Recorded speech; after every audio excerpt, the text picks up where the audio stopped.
नमस्कार दोस्तों, आज फिर से मैं अपने YouTube चैनल पर हूँ। मुगल काल की श्रृंखला को आगे बढ़ाते हुए हुमायूं के बाद के शासक शेरशाह सूरी को आज हम देखेंगे। शेरशाह सूरी मध्यकालीन भारतीय इतिहास का एक महत्वपूर्ण शासक के रूप में विख्यात हुआ।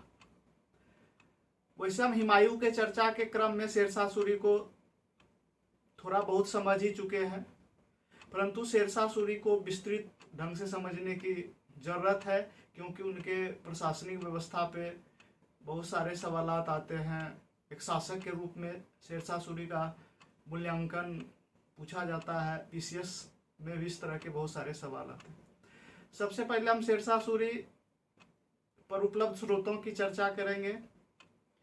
अब्बास खां स्वर्णी ने तारीख़े शेरशाही नामक पुस्तक लिखी है, जिसे हम तोहफा अकबरी भी कहते हैं।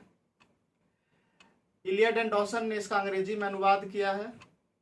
History of India told by it's on historians, इसकी काफ़ी सारी श्रृंखला है, उसमें एक श्रृंखला शेरशाह सूरी के नाम पर भी।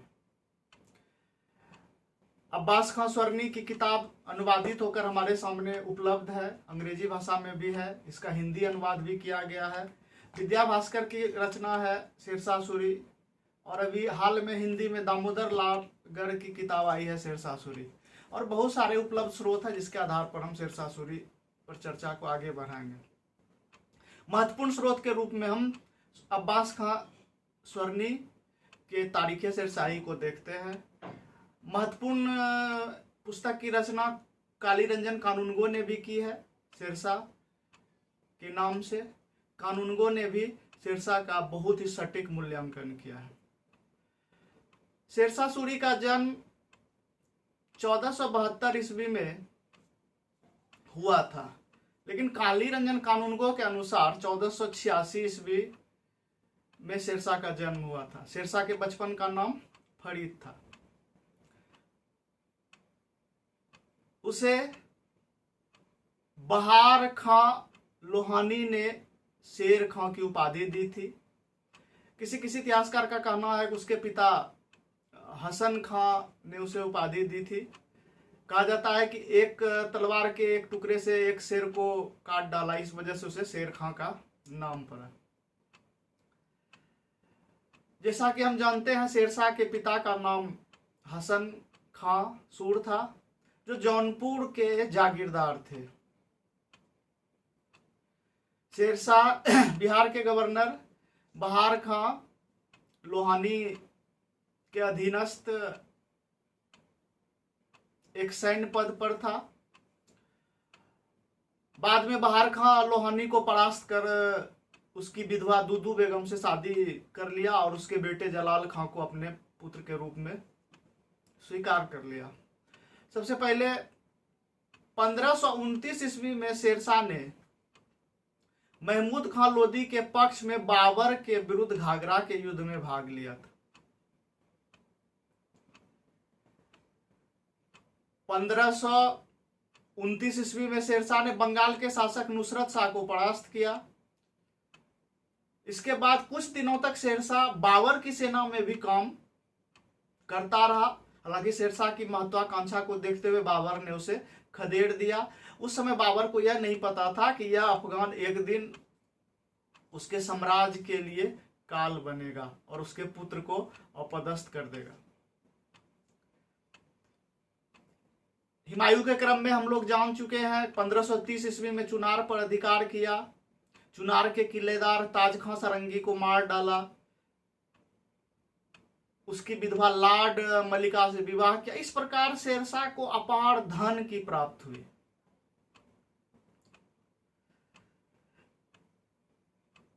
एक बात का चर्चा करना हम भूल गए थे। शेरशाह का जन्म बैजबाड़ा होशियारपुर में हसन खां की अफगान पत्नी के गर्भ से हुआ था। 1534 में हम देखते हैं कि शेरशाह बंगाल के सुल्तान महमूद को परास्त करके सूर्यग्रहा के युद्ध में उसे खदेड़ दिया। और 15 लाख दिनार देने को बाध्य किया। इसी प्रकार मुगल बादशाह और हुमायूं और शेरशाह के संबंध पर हमने विस्तृत चर्चा की है कि किस तरह से 15 जून 1539 ईस्वी में चौसा के युद्ध में हुमायूं ने शेरशाह को बुरी तरह से परास्त कर लिया और शेर खां ने शेरशाह की उपाधि धारण कर ली। और अंतिम रूप से कन्नौज बिलग्राम के युद्ध में 17 मई 1540 ईस्वी को शेरशाह ने हुमायूं को परास्त कर उसे दरबदर की ठोकर खाने के लिए मजबूर कर दिया और दिल्ली के मुगलिया तख्त पर द्वितीय अफगान साम्राज्य की नींव डाली। अगर शेरशाह के साम्राज्यवादी जीवन को लेकर हम आगे बढ़ते हैं तो 1542 ईस्वी में शेरशाह का मालवा अभियान हुआ, जो युद्ध बहुत ही अत्यधिक उबाऊ था। 1544 ईस्वी में शेरशाह ने मारवाड़ पर आक्रमण किया। मारवाड़ का शासक रावल मालदेव बड़ी मजबूती के साथ शेरशाह को टक्कर देता है। शेरशाह काफी दिनों तक इस युद्ध में उलझा रहा। हालांकि मारवाड़ के संदर्भ में ही शेरशाह ने कहा था कि मैं मुट्ठी भर बाजरे के लिए हिंदुस्तान की हुकूमत को नहीं खो सकता। मारवाड़ के बाद शेरशाह ने चित्तौड़ अभियान किया और चित्तौड़ पर अधिकार कर लिया। चित्तौड़ के शासक राणा उदय सिंह को परास्त किया। 1543 ईस्वी में शेरशाह ने रायसीन पर आक्रमण करके वहां के राजपूत शासक पूरनमल को मार डाला। वहां की स्त्रियां जौहर को अंजाम दी और रायपुर की घटना एक तरह से शेरशाह के माथे पर बहुत बड़ा कलंक था। इस अभियान में उसके प्रमुख सेनापति कुतुब खान ने आत्महत्या कर ली थी। इस प्रकार 1545 आते आते शेरशाह ने लगभग हिंदुस्तान के सभी मजबूत शक्तियों को परास्त कर दिल्ली पर अधिकार कर लिया। 1545 का काल शेरशाह के लिए शुभ नहीं था। रायसीन अभियान, वहीं कालिंजर के किले में बारूद के फटने से शेरशाह की मृत्यु हो जाती है। और इस प्रकार 5 साल के अंतराल में शेरशाह सूरी का अंत हो जाता है। एक शासक के रूप में शेरशाह का मूल्यांकन कहीं अधिक हुआ है एक साम्राज्य विजेता की अपेक्षा, क्योंकि उसका काल बहुत ही संक्षिप्त रहा है। हमने शुरू में चर्चा की, शेरशाह एक मजबूत राजत्व दर्शन के साथ आगे बढ़ा। उसने अफगानों की परंपरा हके बिरादरी को आगे बढ़ाया। इस वजह से वह अपने अफगान सरदारों में लोकप्रियता को हासिल किया। हालांकि उसने अफगानों का दमन भी किया है। एक केंद्रीयकृत मजबूत शासन प्रणाली को शेरशाह ने जन्म दिया। इरस्किन कहते हैं कि शेरशाह एक विजेता की अपेक्षा सुधारक एवं प्रजापालक था। हम देखते हैं कि शेरशाह के शासन की अवधि बहुत ही छोटी थी। 1540 से 1545 ईस्वी तक शेरशाह ने मात्र शासन किया, किंतु इस महत्वपूर्ण अवधि में इसने ऐसे ऐसे सुधार किए जिसकी कल्पना नहीं की जा सकती है। कीन महोदय कहते हैं, no government not even British has shown so much wisdom as this Pathan. अर्थात किसी भी शासक ने उतनी बुद्धिमत्ता नहीं दिखाई, यहां तक कि मुगलों या अंग्रेजों ने भी नहीं, जितना कि इस अफगान पठान शेरशाह ने दिखाई। आरपी त्रिपाठी की महत्वपूर्ण किताब है some aspects of Muslim administration. स्पष्ट रूप से त्रिपाठी शेरशाह को अकबर का मार्गदर्शक मानते हैं, एंटीसिपेटर ऑफ अकबर मानते हैं, और वह अकबर का पुरोगामी शेरशाह को कहते हैं और लिखते हैं कि Sher Shah paved the way for high enlightened policy of Akbar.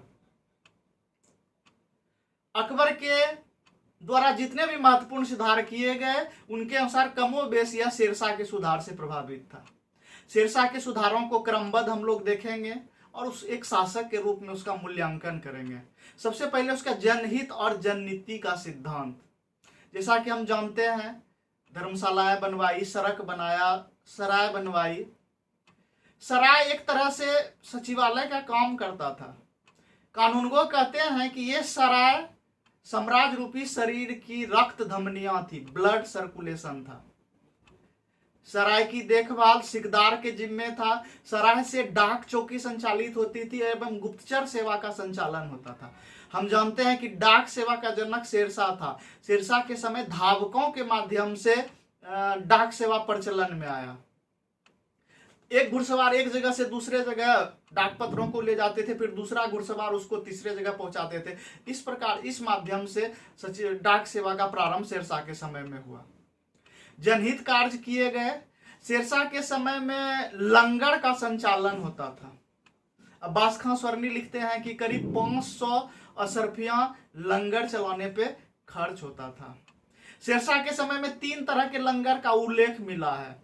Khairpur मुसलमान यात्रियों के लिए, धर्मपुर हिंदुओं के लिए और योगपुर साधु संतों आदि के लिए।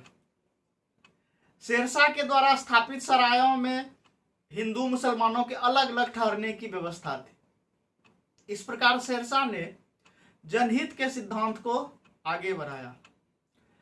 शेरशाह के शासन प्रबंध को अगर हम देखें, एक मजबूत केंद्रीयकृत शासन प्रणाली थी, सेंट्रलाइज फॉर्म ऑफ गवर्नमेंट था। किसी भी अफगान अमीर ने विद्रोह नहीं किया, जिसने भी किया अमीर अफगानों का दमन किया गया। मंत्रिमंडल थी, परंतु वह एक परामर्शदात्री संस्था के रूप में, वह एक एडवाइजरी बॉडी थी, वह सलाह दे सकती थी। उच्च एवं विश्वसनीय पदों पर हिंदुओं की नियुक्ति शेरशाह के समय में की गई। कालीरंजन कानूनगो के अनुसार प्रांतीय प्रशासन का गठन शेरशाह के समय में हुआ। जैसा कि परमात्मा शरण ने भी provincial government of Mughal period में इस बात की चर्चा की है। शेरशाह के समय में कुल 47 सरकार, जिसमें केवल 19 सरकार बंगाल में थी। सरकार उदाहरण के तौर पर हम कह सकते हैं कि मुंगेर एक सरकार था और भागलपुर उसके अंतर्गत एक परगना था। सरकार के अधिकारी के रूप में हम लोग देखेंगे सिकदार ए सिकदारान। यह परगना का प्रमुख अधिकारी था। यह एक सैन्य अधिकारी था जो परगना में शांति व्यवस्था का संचालन करता था। मुंसिफ है मुंसिफान, यह न्यायिक अधिकारी था जो दीवानी मुकदमों का निर्णय करता था। शेरशाह के प्रशासन में हम देखते हैं कि गांव प्रशासन की सबसे छोटी इकाई थी, जहां पे चौकीदार, पटवारी और प्रधान के रूप में हम लोग खुद मुकद्दम और चौधरी का उल्लेख करते थे। चौधरी जो कमीशन वसूलते थे, उन्हें चौधराही मिलता था 2.5% का, और वे स्थानीय कर वसूलने वाले अधिकारी होते थे। पुलिस प्रशासन की अगर हम बात करें तो कोतवाल शब्द पहली बार शेरशाह के समय में अस्तित्व में आया है। आज भी हर जिले में कोतवाल होता है। कोतवाल का अर्थ है कि वह शहर के लॉ एंड ऑर्डर से संबंधित बढ़िया पदाधिकारी था, जो बड़े बड़े नगरों के शांति व्यवस्था को देखता था, और उसके ऑफिस को कोतवाली कहा जाता है। एक तरह से हम कह सकते हैं कि सिटी मजिस्ट्रेट अर्थात आधुनिक पुलिस अधीक्षक, सुपरिटेंडेंट ऑफ पुलिस का पोस्ट शेरशाह के समय में ही लाया गया था। पुलिस व्यवस्था शेरशाह के समय में काफी दुरुस्त थी। अब्बास खां स्वर्णी लिखते हैं कि एक वृद्धा आधी रात के समय जेवरों से भरी टोकरी के साथ यात्रा करती थी और उल्टे चोर और कोतवाल भय से उसकी रक्षा करते थे। अर्थात कि जिसके क्षेत्र में यह चोरी होता था, उस कोतवाल और चोरों को दंडित किया जाता था। चोरों की थाने में हुलिया रखी जाती थी और अमुक थाने में चोरी होने के फलस्वरूप उस चोर को भी टारगेट किया जाता था और कोतवाल से उसकी भरपाई कराई जाती थी। इसीलिए स्वर्णी ने इस बात को कोड किया है कि आधी रात को एक विधवा भी निर्भीक सोने चांदी के साथ यात्रा कर सकती थी। न्याय प्रशासन के बारे में निजामुद्दीन लिखते हैं कि शेरशाह के समय में भय के कारण अपराध कम होते थे, क्योंकि न्याय प्रणाली कठोर थी, अंग भंग का प्रावधान था। सबसे महत्वपूर्ण सुधार शेरशाह के समय में भूमि व्यवस्था के क्षेत्र में हुआ। पूरे साम्राज्य के भूमि का पैमाइश कराया गया, नाप जोख, मेजरमेंट। पट्टा व्यवस्था को लागू किया गया। बटाई व्यवस्था लागू की गई, जिसको हम हिस्सेदारी व्यवस्था कहते हैं। मापन पद्धति में जब्ती, जमई आदि को लागू किया गया। लगान निर्धारण हुआ। गल्ला बक्सी, कनकूत, नकदी प्रणाली के तहत। गल्ला बक्सी अनाज का बंटवारा था। खेत खनियाल में अनाज को बांट लिया जाता था, खेतों में लगे फसलों को बांट लिया जाता था। कनकूत एक मिश्रित प्रणाली थी और फसलों को फसल के रूप में कर को वसूल कर उसे नगद रूप में राजकोष में जमा किया जाता था, जिसे हम नगदी प्रणाली कहते हैं। शेरशाह के समय में अगर हम भूमि कर की बात करें तो 1/3 भाग थी, जो बाद में अकबर के समय में भी यही भूमि व्यवस्था लागू रही। शेरशाह ने जरीबाना और माहसिलाना कर को लगाया था। जरीबाना सर्वेक्षण शुल्क था, जो कुल उपज का 2.5%, और माहसिलाना कर संग्रह शुल्क था, जो 5% लिया जाता था। पट्टा की बात करते हैं कि पट्टा क्या था। पट्टा एक प्रकार का कुबूलियत पत्र था, जो जमीन धारक के नाम, जिसमें कर अदायगी की तिथि, कर की मात्रा, रकम और किसानों का हस्ताक्षर रहता था, जिससे यह स्पष्ट है कि पट्टा के माध्यम से किसानों का मालिकाना हक एक तरह से सुनिश्चित होता था। आज भी हम लोग जमीन रजिस्ट्री में खाता खसरा रकबा मेंशन करते हैं। कमोबेश यह प्रणाली शेरशाह के द्वारा ही लाई गई थी। माप, शेरशाह से पहले जो माप की प्रणाली थी वह गजे सिकंदरी प्रचलित थी, जो 39 अंगुल 32 इंच का होता था। शेरशाह ने बाद में जरीब का प्रयोग किया। जरीब एक प्रकार से सन की रस्सी का डंडी होता था। शेरशाह के समय में भूमि का वर्गीकरण किया गया। 3 प्रकार की भूमि थी, उत्तम श्रेणी, मध्यम श्रेणी और निम्न श्रेणी, और तीनों प्रकार की भूमि का औसत लगान 1/3 भाग वसूला जाता था। मुद्रा व्यवस्था में सुधारक के रूप में शेरशाह आगे आया। एडवर्ड टॉमस लिखते हैं कि शेरशाह का काल भारतीय मुद्रा शास्त्र के इतिहास में महत्वपूर्ण स्थान रखता था। शेरशाह के सिक्कों पर उसका नाम, पद अंकित रहता था। चांदी का नया सिक्का शेरशाह ने चलाया, रुपया का मान 40 दाम के बराबर होता था। यह शुद्ध चांदी का सिक्का 180 ग्रैन का होता था। तांबा का सिक्का दाम प्रचलन में था, यह 380 ग्रैन का था। सिक्कों पर अरबी और नागरी भाषा में अंकित रहता था शासक का नाम, शासक के मुद्रा चलाने का वर्ष। इस तरह से मुद्रा व्यवस्था के क्षेत्र में भी शेरशाह ने महत्वपूर्ण सुधार किया। सैन्य व्यवस्था, हम कह सकते हैं कि शेरशाह का सैन्य व्यवस्था अलाउद्दीन खिलजी से प्रभावित था। शेरशाह ने विशाल सेना का गठन किया, नगद वेतन देने की प्रथा की शुरुआत की, घोड़े दागने की प्रथा, हॉर्स ब्रांडिंग शेरशाह के समय शुरू हुई। स्वयं वह सैनिकों की भर्ती करता था। सैनिकों का हुलिया रखने का प्रथा उसने चलाया। सेना में कठोर अनुशासन लागू किए गए। प्रतिदिन सैनिकों की हाजिरी होती थी और शेरशाह के समय कुल 16 सैनिक चौकियों का विवरण मिलता है, जिसको हम लोग आज के संदर्भ में मिलिट्री कैंट के संदर्भ में समझ सकते हैं। शेरशाह को मध्यकालीन भारत में सरके आजम के नाम से जाना गया। शेरशाह ने बंगाल से दिल्ली, लाहौर, पंजाब तक पहली सड़क बनाई, जो हम कह सकते हैं कि बंगाल के सोनार गांव से लाहौर से मुल्तान तक। शेरशाह के समय का दूसरा महत्वपूर्ण सड़क था आगरा से बुरहानपुर। तीसरा सड़क था आगरा से जोधपुर होते हुए चित्तौड़गढ़। अभी हम कह सकते हैं कि शेरशाह के द्वारा निर्मित सड़क जो अभी भी राष्ट्रीय राजमार्ग 1 और 2 हैं, जिसे ऑकलैंड ने ग्रैंड ट्रंक रोड का नाम दिया था।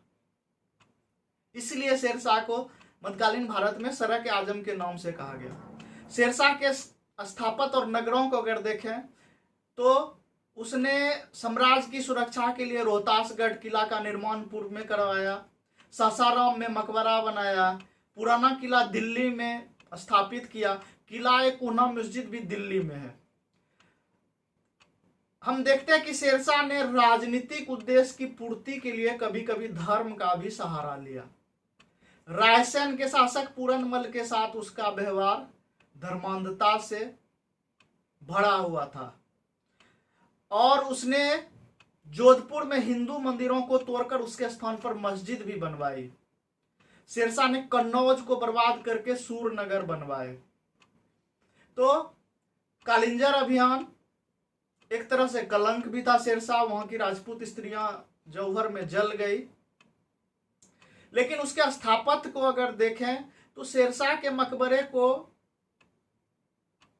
कनिंघम ने ताजमहल से भी सुंदर कहा है। एक प्रसिद्ध भवन निर्माता के रूप में शेरशाह द्वारा निर्मित सहस्राम के मकबरे को पूर्व स्थापत्य कला शैली की पराकाष्ठा और नवीन शैली के प्रारंभ का द्योतक माना जाता है। हालांकि यह रुखरे पत्थर से बनाया गया है, कोई संगमरमर का प्रयोग नहीं हुआ। अगर संगमरमर का प्रयोग होता तो शायद यह ताजमहल से भी अद्भुत होता।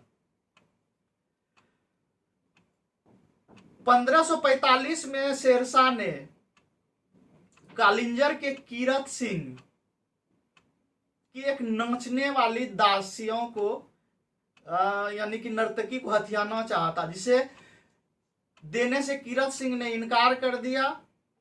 इसके अलावा कीरत सिंह ने रीवा के राजा वीरभवन बंधेला को शरण दी थी। इसी वजह से शेरशाह का कालिंजर अभियान 45 में हुआ था। कालिंजर अभियान के दौरान जब वह उक्का नामक एक आग्नेयास्त्र, मतलब ये बारूद से बना हुआ अस्त्र चला रहा था, इसी दौरान किले की दीवार के पास आकर एक गोला गिरा जो बारूद के ढेर पर आकर फटा और आग लग जाने से शेरशाह की इसमें मृत्यु हो गई। 1545 में आकर शेरशाह के युग की समाप्ति हो जाती है। हालांकि शेरशाह ने जिस मजबूत राजनीतिक व्यवस्था को जन्म दिया उसे मिटने में कुछ बरस लगे। शेरशाह के उत्तराधिकारियों ने शासन को चलाया। हम देखते हैं कि शेरशाह के उत्तराधिकारियों में इस्लाम शाह, फिरोज शाह, मोहम्मद आदिल शाह। मोहम्मद आदिल शाह को हम लोग डेक्कन से जोड़ सकते हैं। गोल गुंबज मोहम्मद आदिल शाह का मकबरा बीजापुर में है और हैदराबाद में चार मीनार इससे संबंधित स्थापत्य को माना जाता है। इसी आदिल शाह के साथ प्रमुख सेनापति हेमू को अकबर ने पानीपत के द्वितीय युद्ध में परास्त किया था। शेरशाह के उत्तराधिकारियों को 23 जुलाई 1555 ईस्वी में हुमायूं ने अंतिम रूप से परास्त करके दिल्ली में अपनी ताजपोशी कराई। इस क्रम में मैं चर्चा कर चुका हूं कि 15 मई 1555 ईस्वी में मुगलों और अफगान सरदार नसीब खां और तातार खां के नेतृत्व में अफगानों का प्रमुख युद्ध हुआ था और मच्छीवाड़ा के इस युद्ध में अफगान पराजित हुए और पंजाब पर मुगलों का अधिकार हो गया। और अंततः 22 जून 1555 ईस्वी में मुगलों और अफगानों के बीच बैरम खां के नेतृत्व में सरहिंद का युद्ध हुआ। अफगानों का नेतृत्व शेरशाह के अंतिम उत्तराधिकारी सिकंदर सूर ने किया और मुगल सेना का नेतृत्व बैरम खां ने किया और अफगान पराजित हुए और हुमायूं की ताजपोशी। इस प्रकार हम देखते हैं कि 1555 ईस्वी में भारत से द्वितीय अफगान साम्राज्य का अंत हो जाता है। अगर हम शेरशाह का मूल्यांकन करें तो बहुत अच्छी अच्छी बातें उभर कर सामने आती है। काली रंजन कानूनगो कहते हैं कि शेरशाह बाहर से मुस्लिम और अंदर से हिंदू था। मारवाड़ को छोड़कर उसने सभी राजपूत राज्यों को अधीनता स्वीकार कराकर उसे वापस कर दिया। सिर्फ उसने मारवाड़ के रावल मालदेव पर अपना अधिकार कर लिया। अब्बास खां स्वर्णी तारीखे शेरशाही में लिखते हैं कि बुद्धिमत्ता और अनुभव में शेरशाह दूसरा हैदर था। कालीरंजन कानूनगो ने शेरशाह के प्रशासन की जबरदस्त प्रशंसा की है कि एक कम अवधि में इस महत्वपूर्ण सुधार के लिए शेरशाह जाना गया। शेरशाह एक न्यायप्रिय शासक था। उसने सुल्तान अदल की उपाधि धारण की। उसकी न्यायप्रियता बहुत ही निष्पक्ष और कठोर थी। शेरशाह स्वयं कहता है कि न्याय कार्य धार्मिक कार्यों में सर्वश्रेष्ठ है और इसे सभी काफिर अर्थात हिंदू और मुसलमान स्वीकार करते हैं। शेरशाह राजपूतों की वीरता से बहुत ही प्रभावित हुआ था। शेरशाह मारवाड़ के रावल मालदेव के युद्ध से लड़े गए युद्ध में राजपूतों से इतना उसके शौर्य से प्रभावित हुआ था कि उसे लगा कि वह मारवाड़ के बदले में हिंदुस्तान की हुकूमत खो देगा। इसीलिए उसने कहा था कि मैं मुट्ठी भर बाजरा के लिए लगभग हिंदुस्तान का साम्राज्य खो चुका था। इस युद्ध में राजपूत सरदार जैता और कुप्पा ने अत्यंत वीरता का प्रदर्शन किया था और अफगान सेना के छक्के छुड़ा दिए थे। शेरशाह राजपूतों की वीरता से बहुत ही प्रभावित हुआ और राजपूताना पर उसने अधिकार नहीं किया। एक प्रकार से अगर शेरशाह का हम मूल्यांकन करें तो कम समय में जितनी सूझबूझ इस अफगान पठान शेरशाह ने दिखाई उतना न तो बाद के शासक मुगलों ने न ही अंग्रेजों ने। आज भी कमोबेश शेरशाह की व्यवस्थाओं को भारत सरकार ने अपनाया है। पुलिस प्रशासन के क्षेत्र में चाहे सुप्रिंटेंडेंट ऑफ पुलिस का पोस्ट हो, चाहे भूमि सुधार के क्षेत्र में लगान पद्धति हो, जरिमाना हो, पट्टा हो, जमीन की रजिस्ट्री व्यवस्था में, लगान निर्धारण में, मोटे तौर पर हम कह सकते हैं कि कार्नवालिस की जो अस्थाई बंदोबस्त पद्धति थी, महलवारी पद्धति थी, कहीं ना कहीं वो मुगलों से प्रभावित थी। मुगलों का आईने दहसाला कहीं ना कहीं अकबर के व्यवस्था आईने दहसाला कहीं ना कहीं शेरशाह के व्यवस्था से प्रभावित था, क्योंकि टोडरमल शेरशाह के अधीनस्थ काम कर चुका था। बाद में टोडरमल के अनुभव का लाभ शेरशाह को भी मिला। इसीलिए मैं अपनी बात को कीन महोदय के कथन से समाप्त करना चाहता हूं कि no government not even British has shown so much wisdom as this Pathan. किसी भी शासक ने इतनी बुद्धिमत्ता नहीं दिखाई, यहां तक कि मुगलों ने भी नहीं, जितना कि इस अफगान पठान शेरशाह सूरी ने। अगले वीडियो में हम अकबर के साथ आपसे मिलेंगे। नमस्कार, शुभ रात्रि।